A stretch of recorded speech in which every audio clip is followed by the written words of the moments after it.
Hi, ഇന്ന് നമ്മൾ ഉണ്ടാക്കുന്നത് ഒരു മധുര പലഹാരമാണ്. അത് മത്തൻ വച്ചിട്ടാണ് ഞാൻ ഉണ്ടാക്കുന്നത്. മത്തൻ ഉണ്ണിയപ്പമാണ്.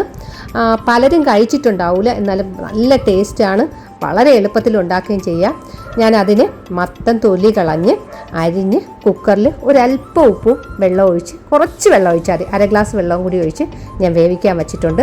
4 വിസിൽ കേൾക്കുന്നുണ്ട്. 4 വിസിൽ കേട്ട് നമ്മൾ തുറക്കുമ്പോഴേക്കും നന്നായി വെന്ത് കിട്ടും. മത്തൻ വേവുന്ന സമയം കൊണ്ട് നമുക്ക് 400 ഗ്രാം ശർക്കര ഞാൻ ഉരുക്കാനായിട്ട് വെച്ചിട്ടുണ്ട്.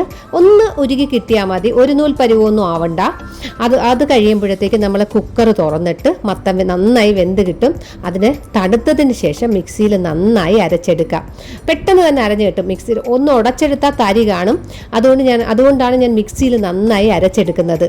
മത്തൻ നന്നായി അരഞ്ഞ് കിട്ടിയിട്ടുണ്ട്. അതിൻ്റെ കൂടെ ഞാൻ ആവശ്യമുള്ള സാധനങ്ങളൂടെ എടുത്ത് വെച്ചിട്ടുണ്ട്.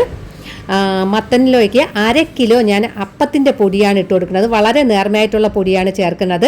അത് ചേർക്കുന്നുണ്ട്. അതിൻ്റെ കൂടത്തൊപ്പം തന്നെ ഉരുക്കി വെച്ചിരിക്കുന്ന ശർക്കര പാനി ചേർക്കുന്നുണ്ട്. അതെല്ലാം കൂടി നന്നായി മിക്സ് ചെയ്തതിന് ശേഷം ഞാൻ ഏലക്കാപ്പൊടി 1 സ്പൂണും ചുക്കുപൊടി 1 ചെറിയ സ്പൂണും ചേർക്കുന്നുണ്ട്. കൂടെ തന്നെ തേങ്ങാക്കൊത്ത് വറുത്ത് വെച്ചിട്ടുണ്ട്, അത് ചേർക്കുന്നുണ്ട്.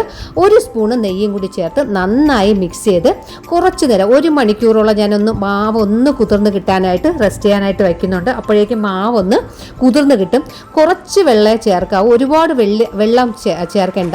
ഇത് മത്തനാണ് ഇതിൽ കൂടുതലുള്ളത്, അതുകൊണ്ട് തന്നെ വെള്ളം കുറച്ച് മതി. മാവ് നല്ല തിക്നെസ് വേണം. ഞാൻ ഏകദേശം ഇതിൽ കാണിക്കുന്നുണ്ട്, അത്ര തിക്നെസ് വേണം.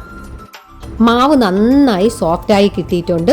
ഇനി നമുക്ക് ഒരു ഉണ്ണിയപ്പ ചട്ടി വെച്ച് വെളിച്ചെണ്ണ ഒഴിച്ച് അതിലേക്ക് ഓരോന്നായിട്ട് ഒഴിക്കാം. മാവിൻ്റെ തിക്നെസ് ഇത്രയാണ് വേണ്ടത്, ഒരുപാട് ലൂസല്ല, ഇത്രയും കട്ടി വേണം. എന്നാലേ ഉണ്ണിയപ്പം നല്ല പെർഫെക്റ്റ് ആയിട്ട് കിട്ടുള്ളൂ. തിരിച്ചും മറിച്ചും ഇട്ട് നമുക്ക് ബ്രൗൺ നിറം ആകുമ്പോഴത്തേക്ക് നമുക്ക് കോരിയെടുക്കാം. അങ്ങനെ എല്ലാ ഉണ്ണിയപ്പവും റെഡിയാക്കി എടുക്കാം. വളരെ ടേസ്റ്റി ആയിട്ടുള്ള ഉണ്ണിയപ്പമാണ്. മത്തനാണെന്ന് പറയേയില്ല, മത്തൻ കൊണ്ടുള്ള ഉണ്ണിയപ്പമാണെന്ന് നമ്മൾ പറഞ്ഞാൽ പോലും മറ്റുള്ളവർക്ക് മനസ്സിലാവില്ല. അത്രയ്ക്ക് നല്ല ഉണ്ണിയപ്പമാണ്.